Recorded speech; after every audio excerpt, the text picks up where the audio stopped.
But if you look at everything that they say, it's all predicated on that. Yes. It's all predicated on the idea that white people are somehow inherently Even the terminology they use. Yeah, white supremacy. I mean, like, I never... That's not even what I'm thinking. Well, I would never say that. Yeah, but the fact they throw that around all the time, right? As if like they actually believe that ideology. They want you to think, white people are supreme. I don't think that. I just think we're normal. I even think, quote unquote, politically correct terms like person of color, people of color.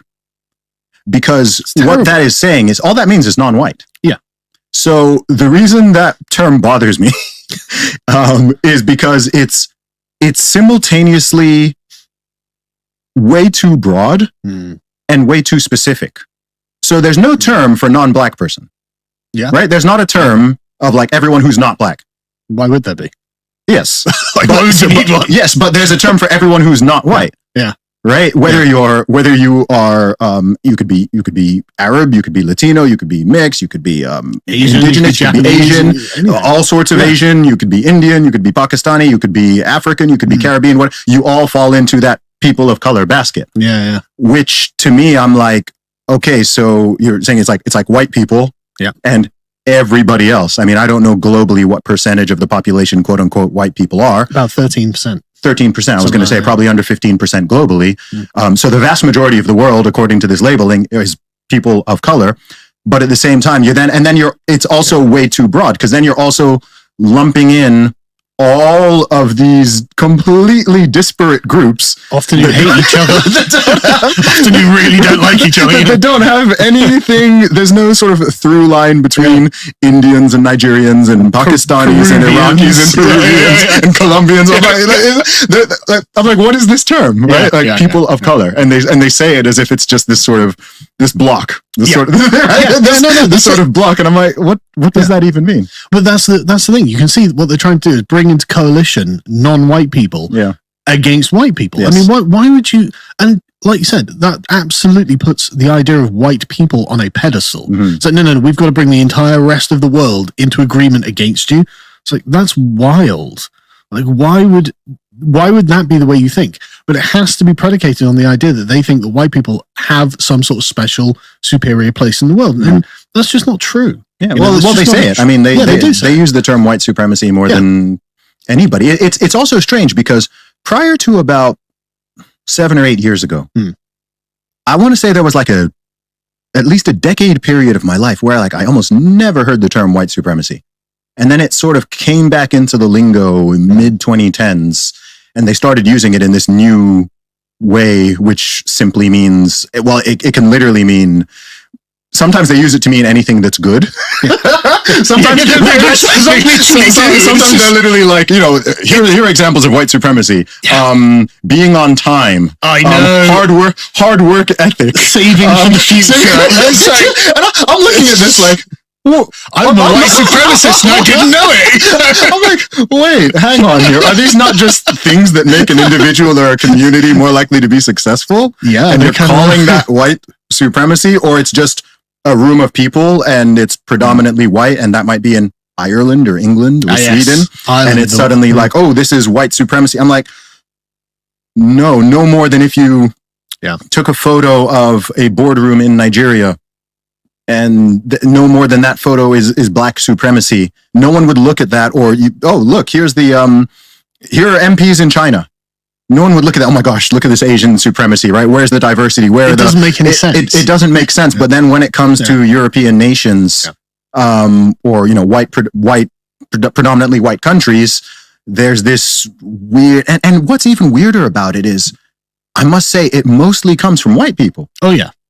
It's because they're guilty. They feel guilty. It's very odd. Like I'll be there and I'm just there like, okay, like I'll see some outcry. Yeah. I remember it was this year, wasn't it, where they had the royal family. That was that balcony photo of the royal family. Yeah. And somewhat predominant person made a comment about the lack of diversity, or how white the British royal family was.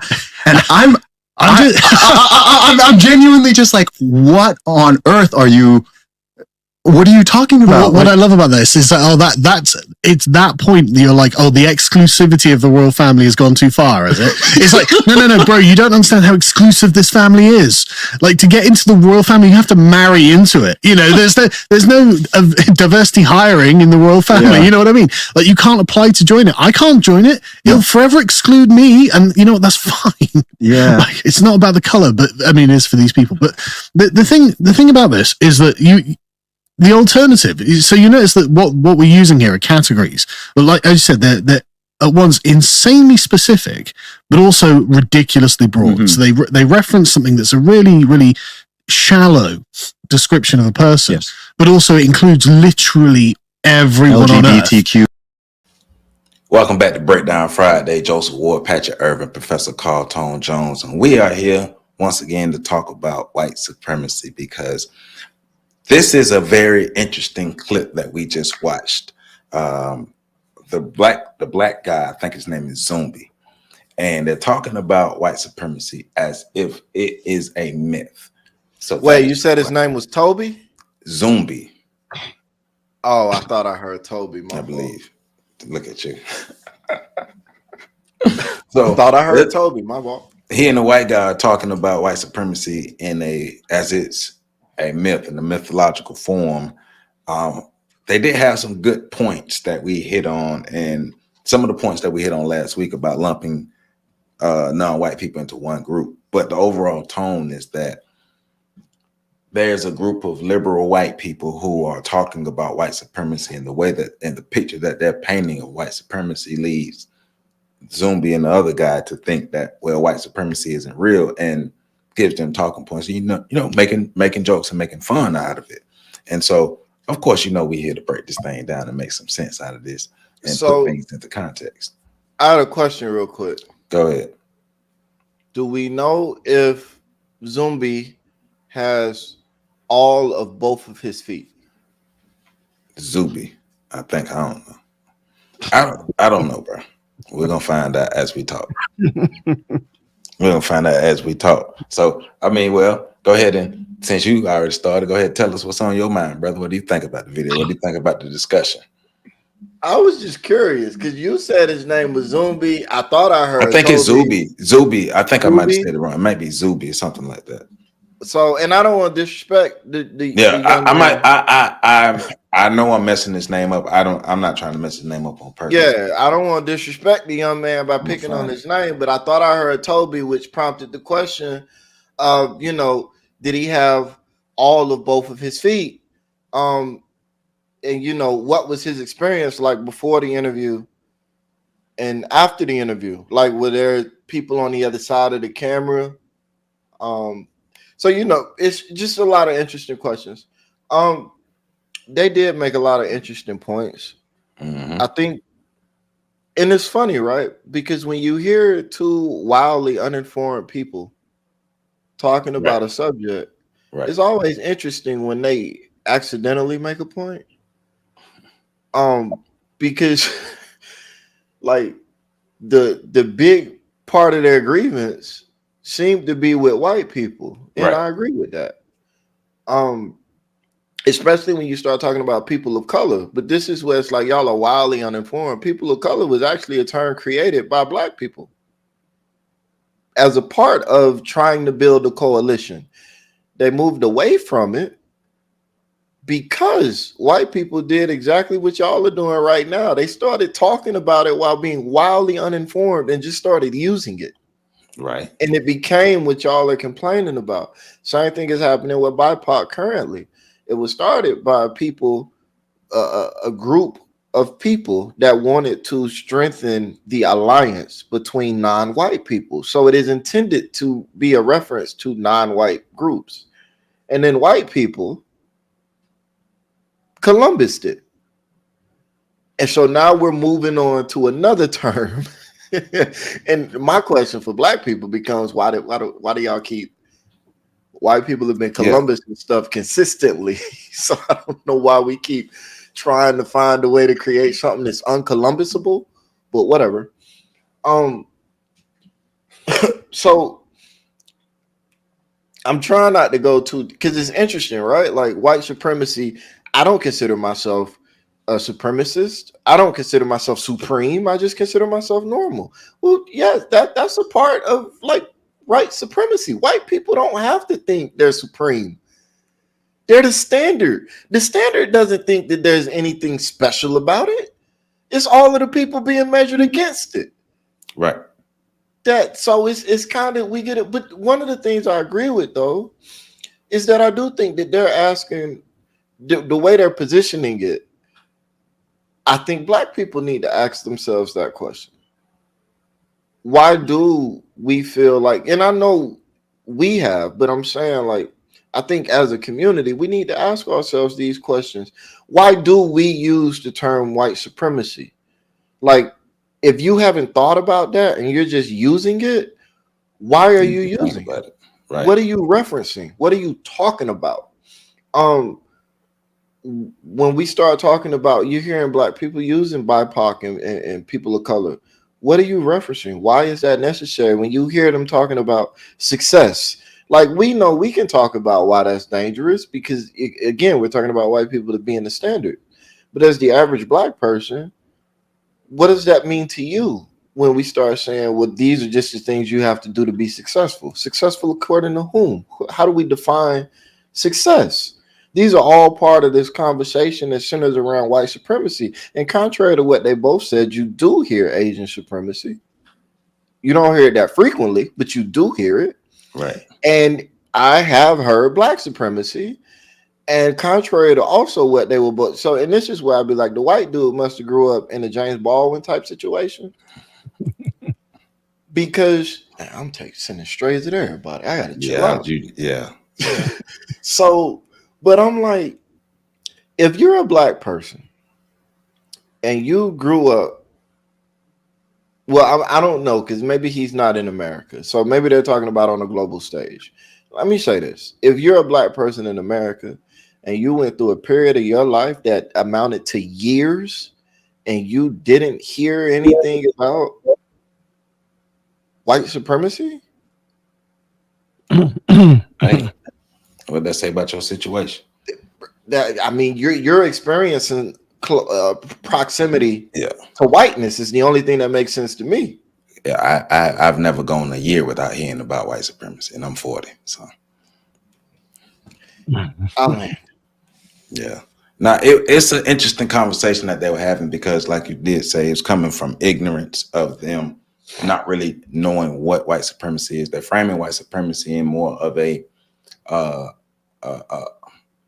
framework of white supremacy is because, or in these specific areas, the claim of white supremacy is out there because white people have these great numbers, rather than looking at it from a power standpoint. Because white supremacy can exist in an area. Well, we talked about racism a couple shows ago. Where the guy telling us how he learned how to be a racist, but we've also talked about different places where, like cities that are predominantly black, but white people still have the power. So getting people to understand white supremacy is about overall numbers, but once we have the overall numbers and once we have the overall power, we can have small numbers in this one place and be the minority population in this one place and still have the predominant power in this place. So it's not about population per se. It's about populations that have power, because there are great populations that don't have power. So, but PC, man, what are your thoughts on this? Yeah, you just described the entire continent of Africa and every major city in America. Oh my God. Oh boy. Because I'm trying to be good, but she just be calling me, man. She should be calling me, man. I mean, some people just need to shut the fuck up. If you don't know what you're talking about, then you just don't know what you're talking about. Just because you're sitting there and, you decide you want to have a silly ass conversation about a very serious topic, you should at least do some research. Like, it's like these guys didn't put any thought whatsoever into this. You know, this is just, you know, shooting from the hip, but is, you know, all they got is blanks. You know, because I was confused at first. At first, I thought they were talking about. At first, I thought they were talking about, you know, black people when it kept, because they kept using the word they. They're using the word white supremacy, this and the other. So it wasn't until like the last part of that conversation I realized they were talking about white people. So I had to tear up all my damn notes. Because I thought they took this in a whole different direction. I think they were at first talking about black people, but I think they spent it. And I agree. Because when they say they are using it, you know, the white guy said they. Well, who? Yeah. When he was saying they, he wasn't saying we. Yeah, his name is Zuby. Yeah, Zuby is his name. Zuby and Carl Benjamin. Oh, so they brothers. So the white dude is Zuby. No, the black dude is Zuby, and the white guy is Carl Benjamin. Okay, so the white guy gets two names. I was just thinking that. So the white guy gets two names. Got you. Okay. All right, so we gotta treat this dude like he Prince. So because the whole concept around people of color, like Pat said, black people have been consistently trying to redefine a term that is drawn away where we can create our own sort of like legacy from it, because the stains of being called a Negro have you know, is tied directly into, you know, slavery and, you know, all the bondage and the bad history with that. I get that part.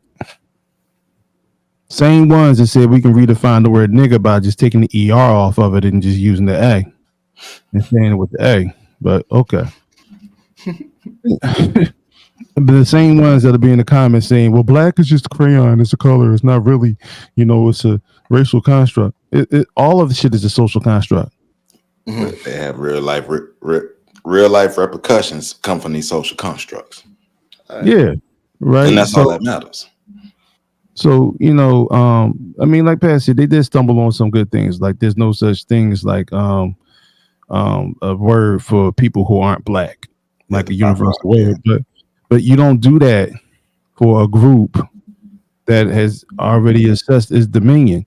White supremacy, when it was discussed, wasn't even the phrase wasn't even created by black people. You had the founding fathers of this country, George Washington, Thomas Jefferson. They have written works about how America was created for white people, so we must preserve the institution of white supremacy. That was from them. So when black people talk about those who are schooled in it, at least, and did just a, you know, they took this device, this thing here, they took this device and they decided to, you know, do more than just, you know, watch fight videos or viral, you know, TikToks or whatever. They actually understood that when we're talking about the term white supremacy, we're identifying it as, you know, from the perspective of Washington, from the perspective of Jefferson, those who founded this country, from the perspective of those who created and generated not just the Constitution, but in their Declaration of Independence. They made no mention of black people. They identified citizens, and then they put stipulations in the Constitution to make sure that black people, black men in particular, would never be defined as people, as a citizen in this country. So when you look at it from that perspective, identifying white supremacy is identifying the system, socially, politically, economically speaking, that we are currently in. It's not identifying white people as, you know, superior to blacks, although most black people still have that sort of like, you know, racial hypergamy. Shout out to BGS more for that one. You know, the idea of ascending to whiteness and seeing it. So subconsciously, yeah, a lot of Negroes want to see white people as being supreme.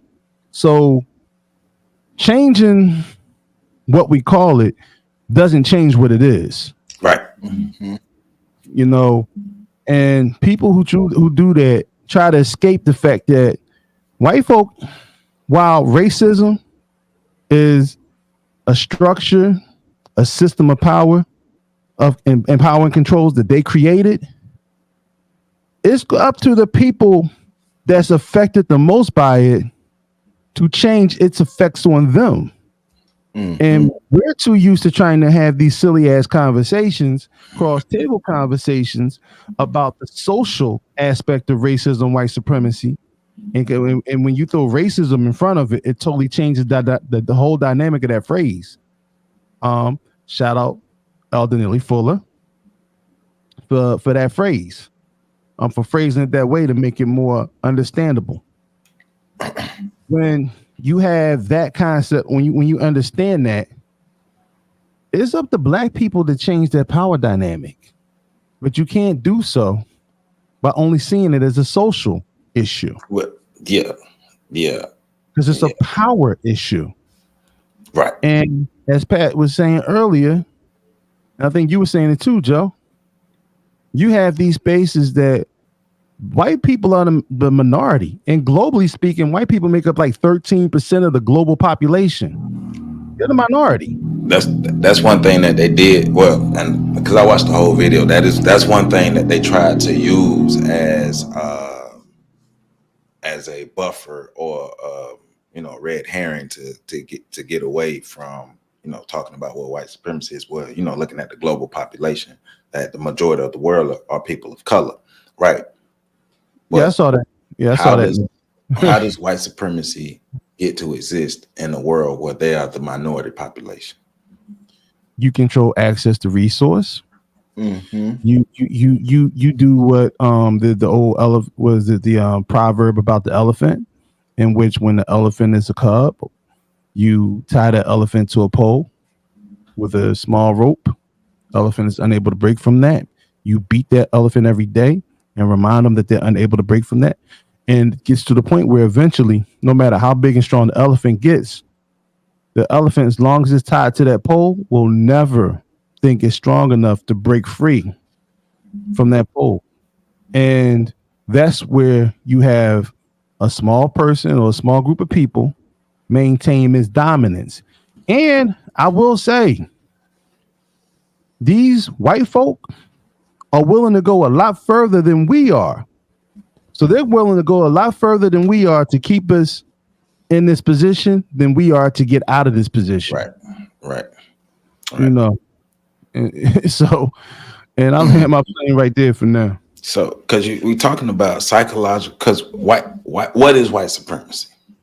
What is white supremacy? So, I like the way Neely Fuller laid it out. It makes sense. So, wait, Joe, before you read that, I had a quick question. I want to make sure I'm remembering correctly. So they didn't like people of color because it was too broad, but then they went on to say white people only compose 13% of the population, which inherent in that statement is the assumption that 87% of the population is non-white. Am I piecing that together, that they're using a similar logic to the logic they was just? I just want to make sure that I'm remembering correctly. Yeah. Okay. Yeah. Okay. Yeah.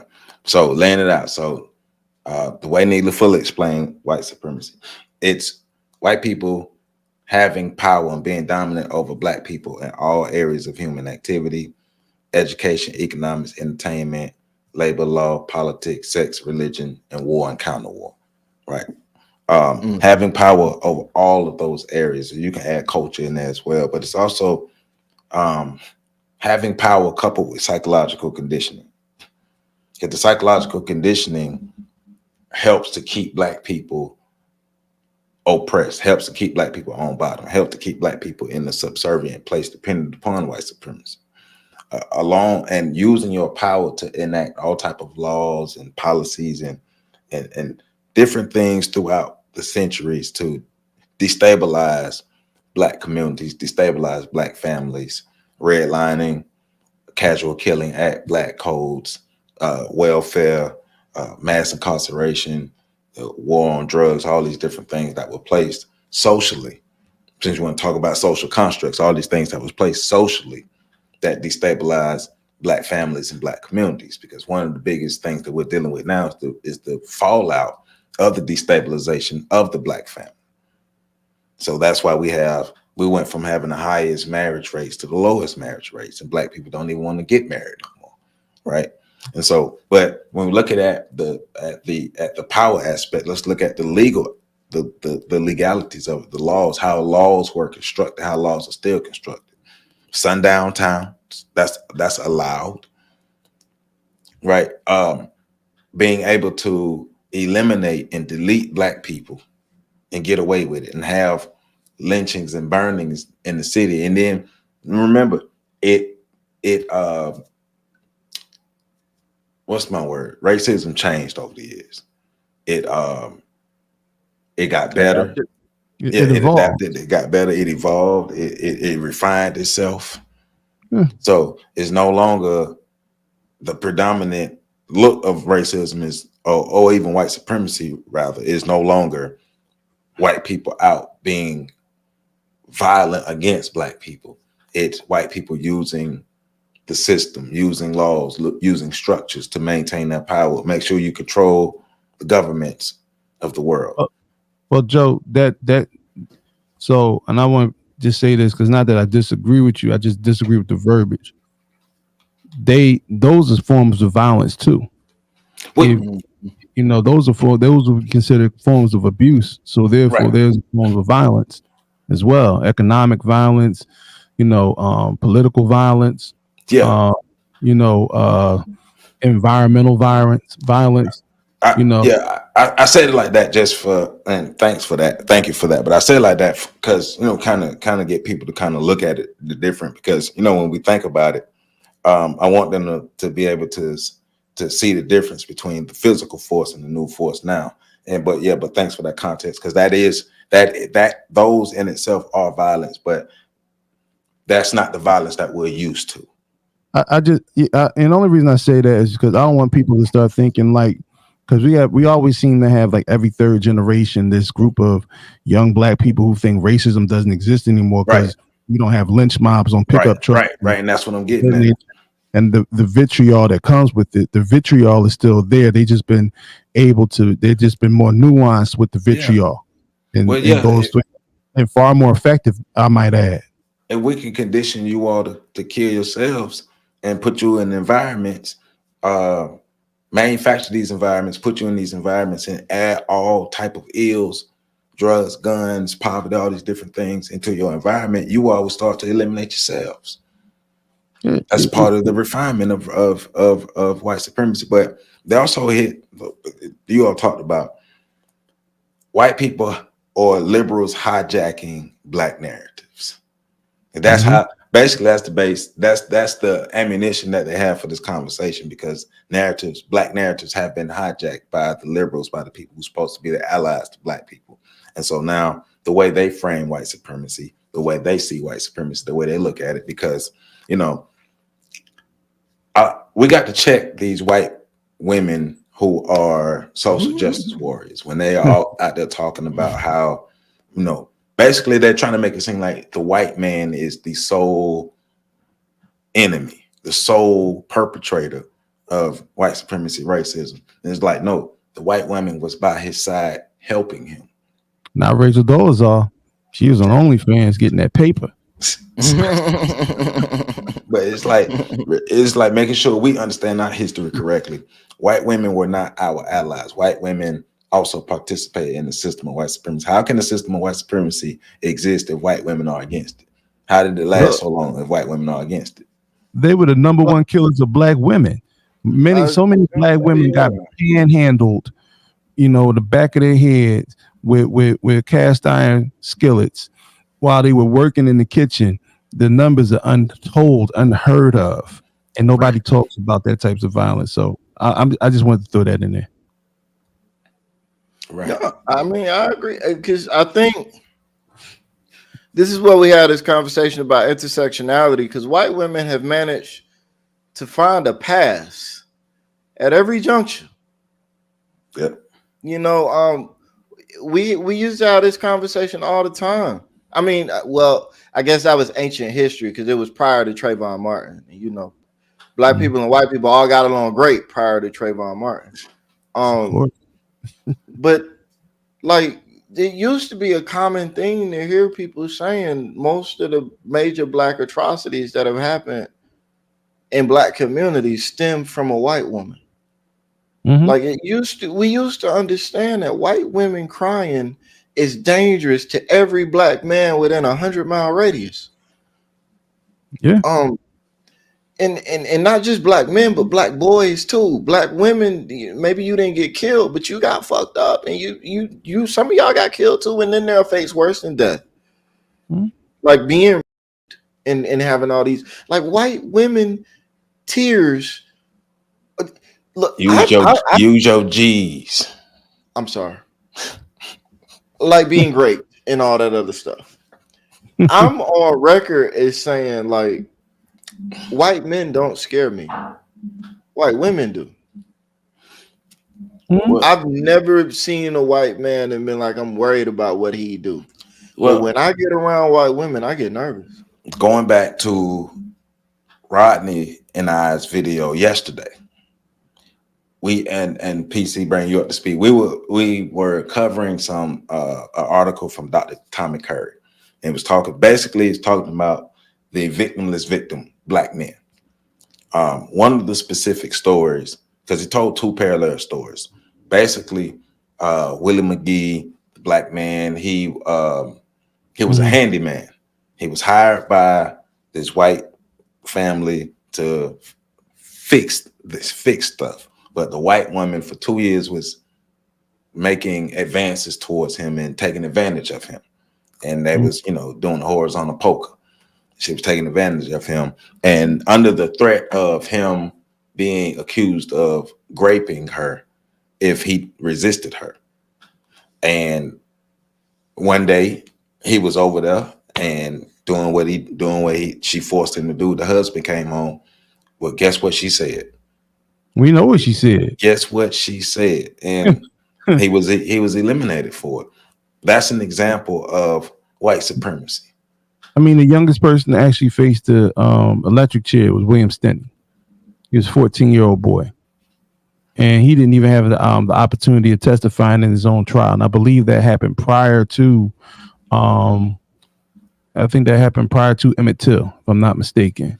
All the major atrocities that we refer to, the racial massacres, because they weren't race riots, but the racial massacres that occurred, Wilmington, North Carolina, Wilmington on Fire, 1898,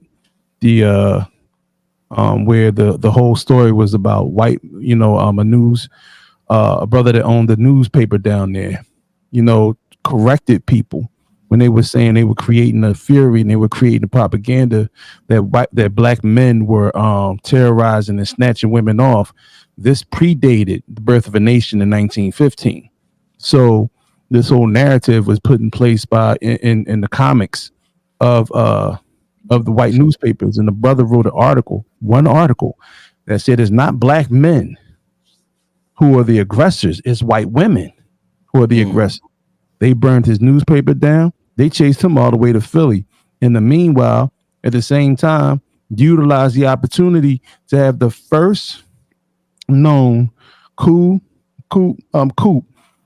coup in this country by removing black state senators and black state representatives at gunpoint from their elected seats in the town hall. This is in Wilmington, North Carolina. Then you go fast to right down there, y'all neck of the woods, Rosewood. And that happened, I believe, in 1906. Same thing. A woman claimed that she was raped by a black man, found out she was having an affair with another white man. But that whole tale, you go and throughout. I mean, even the one everybody wants to talk about, it was an affair taking place between this black man and this black woman in an elevator in Tulsa. When somebody came and saw them kissing on the elevator, she claimed that he raped her. And then the shootout and the ensuing stuff happened when the brothers pulled up to the jail because they were going to hang that brother. Mm-hmm. And that's when the firefight started. Right. So, and that whole concept throughout history, that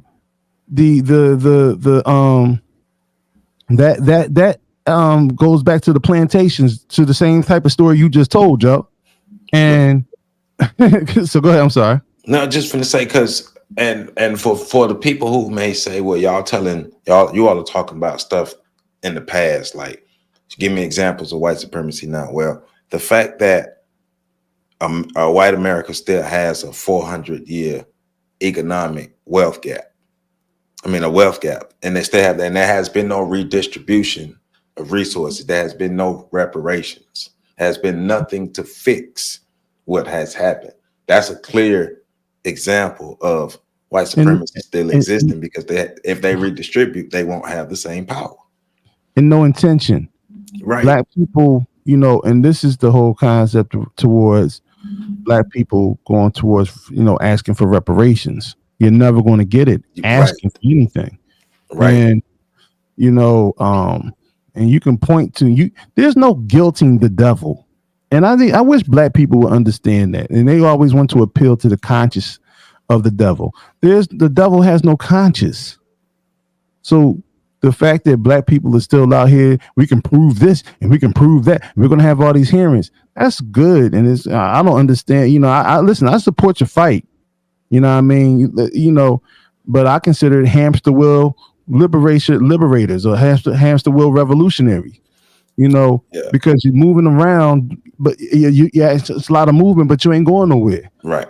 Black people have to get past, and this is because Black people really don't want to do. Like I said, white people will go.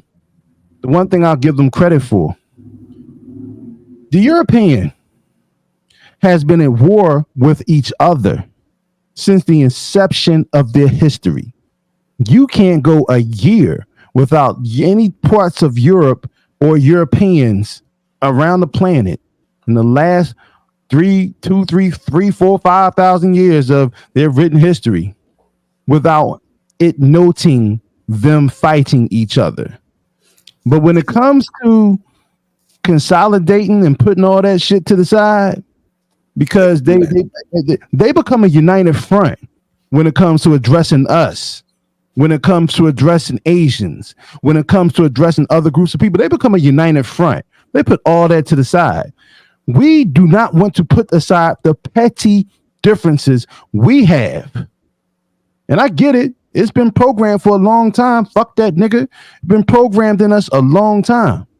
But until we're able to get past that, until we're able to root out the snakes and rats among us to get to that place, we'll never give reparation, because you got to force that hand. That's a power play. You don't get there on your knees. It's like that whole picture of the brother on the coin begging with his knee down, talking about, am I not a brother? Fuck no, you're not a brother to them. Yeah. You don't even want to be a brother to us. It's solely about power. It's a power. It's a power play now, because they asked the question too, and the way they're throwing out. So we're gonna put some context to it, because they was like, are white people superior? And they asked it in the context of, well, what would make white people superior? And of course, like I said earlier, they went into population numbers, but also it kind of alluding to, well, genetics and stuff as well. So are white people genetically superior, or white people superior in some other way? When we're talking about white supremacy, we're talking strictly about power relationships, groups who have power versus groups who don't have power. Well, I think they asked some good questions as far as that goes. Well, that's what I'm saying. Put some context to it. The stats are not in their favor. Right. Because y'all are 13% of the population, but y'all hold 90+% of the power all over the world. So that tells you something right there. Right. How did you get the power? Right. Y'all are the majority of the major wealth nations and individuals. Right. But also, go ahead. Just want to say this. Also, remember, conquering and having power and dominating others is what humans do as well. So remember that. Yeah. So that's why, like, there's always going to be a dominant group, because that's what humans do. So, and here's the antithesis of that. And this is taking Dr. Francis Cress Welsing's work and flipping it on this side. I think the fact that, genetically speaking, Europeans having a defective genes, understanding their genetic culpability, understanding their small numbers globally speaking, their minority status globally, has actually worked to their favor. Because, see, they're not from a place of abundance. Right. They're from a place of scarcity. So they operate in a scarcity mindset. That's why these motherfuckers are hoarders. They hoard world power because they believe if it's evenly distributed, then genetically speaking, they will be wiped out. They won't be, they can't, they will be wiped out. And that overall is an effective propaganda tool, but it's also effective because what it shows is their desperation makes them more willing to go further than people who feel like they still got time. People who feel like, we're not necessarily in a rush. We don't feel the urgency. They feel the heat under their behinds. So this is why it actually works in their favor. And that's why they've been able to not only maintain 90% of the world's global wealth, they get a little bit more of it every year. There are like 8 people in America that have the wealth of 4 billion people in the world.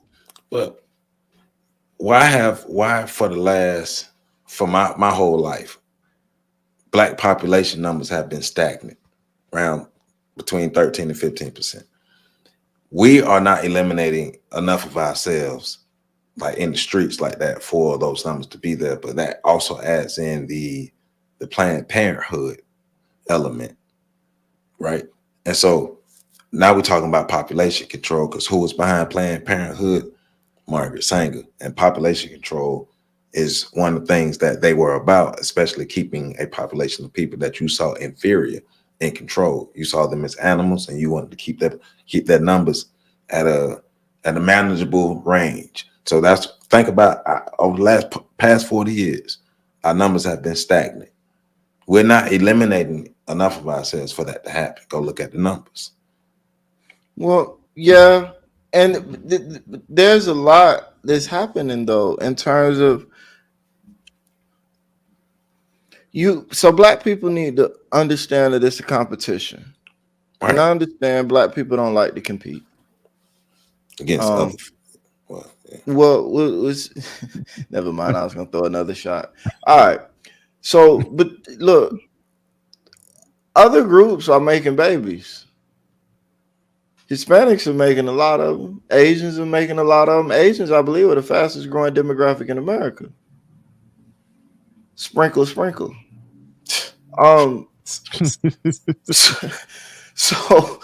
So, everybody else, well, I won't say everybody else, but all these other groups are propagating, they're spreading. And not just spreading in terms of population numbers, but spreading in terms of cultural values. Koreans, we underestimate the influence and the foothold they gained globally through the K-pop movement.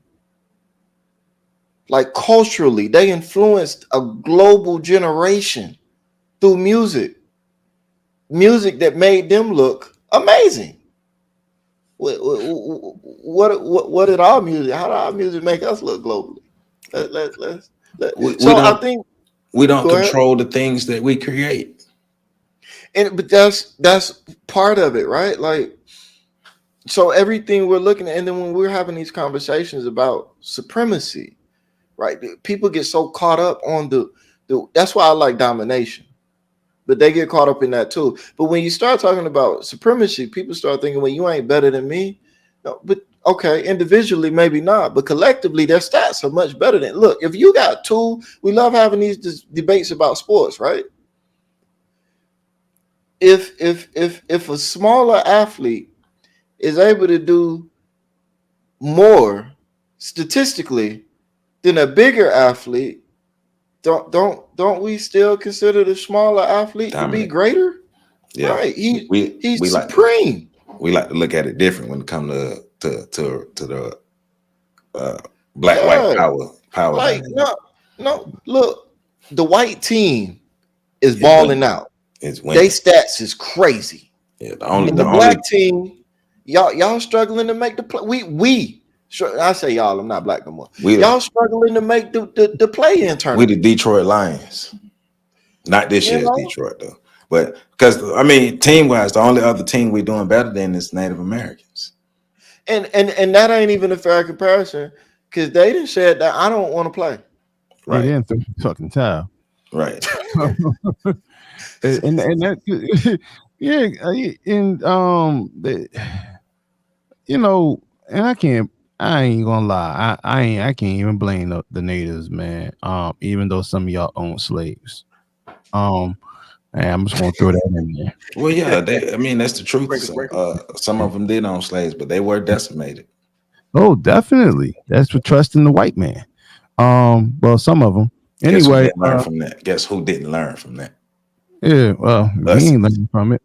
Because the funny thing about this too, prior to Obama being elected, President Obama, for those who really don't disrespect our president, prior to President Obama being elected in 2008, they did polls, and like around 2007, before Obama even considered really was taken seriously as a candidate, black people had such indifference to the government. Like, they weren't even mad no more. It was just like, man, we don't believe nothing y'all say. And it was a beautiful time to be black in that particular moment, because and I say it because it was like, finally, y'all not feeding into this, liberal democratic, agenda. Y'all not being political chumps, as Malcolm X stated before. And then Obama came. And, his whole concept around hope. Now, black people are more politically engaged in ignorantly politically engaged now more than ever. Just for the fact that, what's really disrespectful? And I saw the Trump 3000s that was out there. What they call them, the treason 3000s? I forget, air treasons, right? The most disrespectful part is when I listen to people like I ain't gonna say his name, but I listen to certain people who used to be political pundits on major media networks, and now they got their YouTube channel up and running, and shout out to them for that.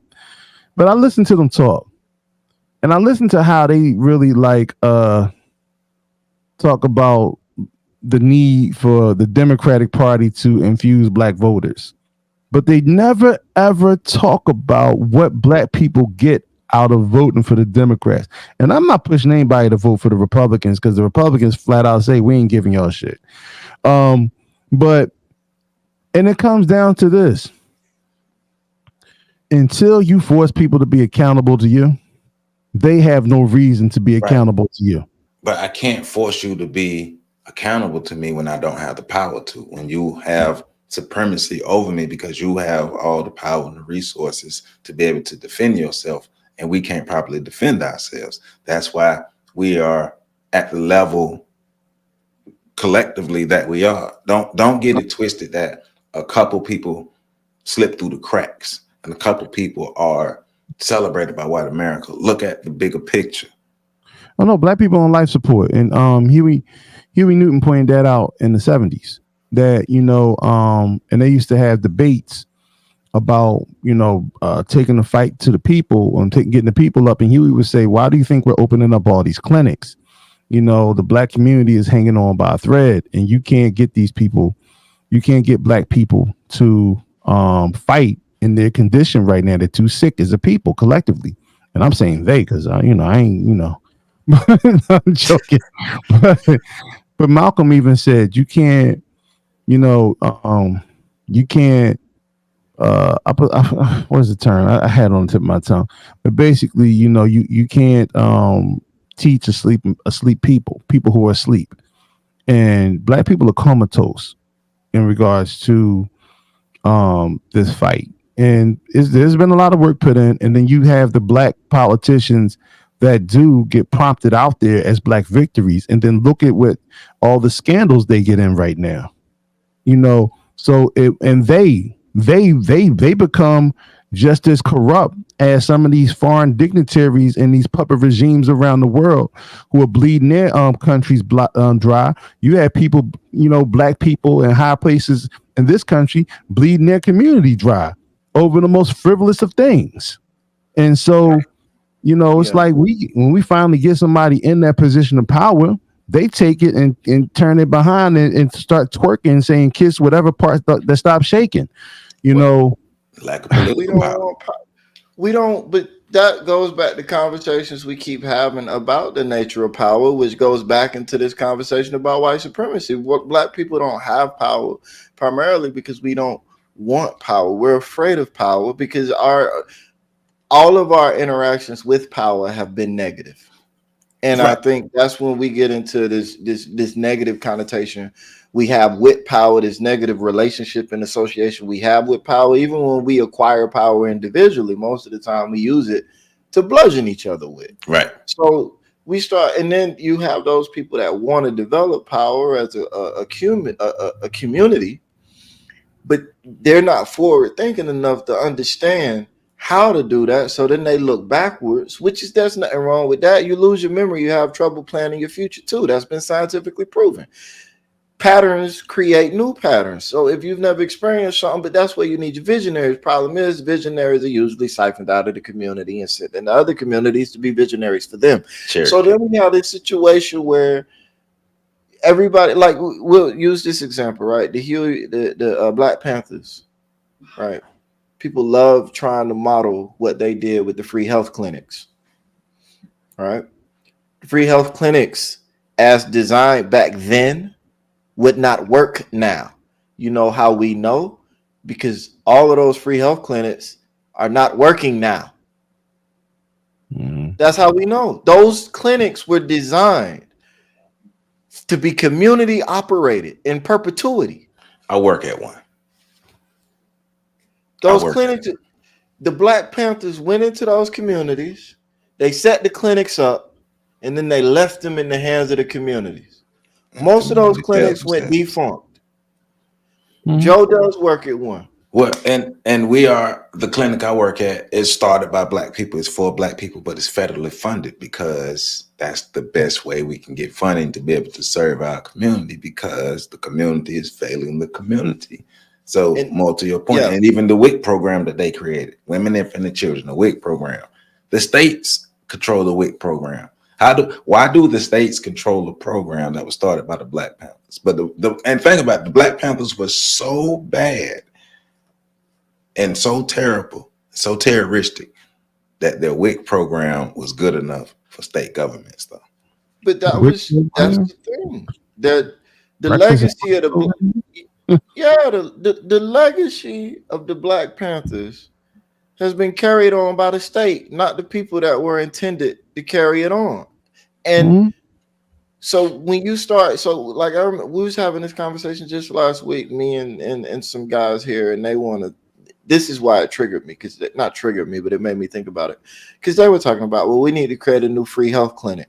All right, who's going to work there? Well, we could do like the Black Panthers did and get student volunteers. Okay. Are the laws still the same? Well, I don't know how to look that up. Okay. Well, you need a professional to oversee the student volunteers. How are you going to get that to happen? Well, we're going to get the professionals to volunteer too. Okay. What professionals do you know are going to volunteer to overlook students providing services to impoverished people? Well, we got to figure that out. Okay. I'm not knocking none of that. Okay. Well, we're going to set these clinics up at. Well, it's all of these places around here. All right, that's cool. Okay, have you contacted any of them? Well, no, we just kind of getting started. Okay, that's cool. Right, that's what I'm getting at. And so now, after I've asked you questions for 10 minutes, you're looking at me. You say, Pat, you a buzzkill. The fuck are they getting high off of? Right, but see that comes from a community being destabilized for a number of years. The Black community was purposely destabilized. Well, it's not just destabilized, Joe. It's demoralized. That too. And that's worse. Because that means all the hope is gone. Right. And what Patrick's saying, I actually was with so many groups who actually and were doing that. Well, we need all you to volunteer. Who's going to volunteer for this? Who's going to volunteer for that? Because these cats got full-time jobs. But we're at this point, destabilized, demoralized, destroyed. We're at this point because those things were put in place by the government, by government efforts. And our community today is still demoralized, still destabilized, still destroyed. Joe. Joe. Let me real quick. Let me correct you. They weren't destabilized by the government.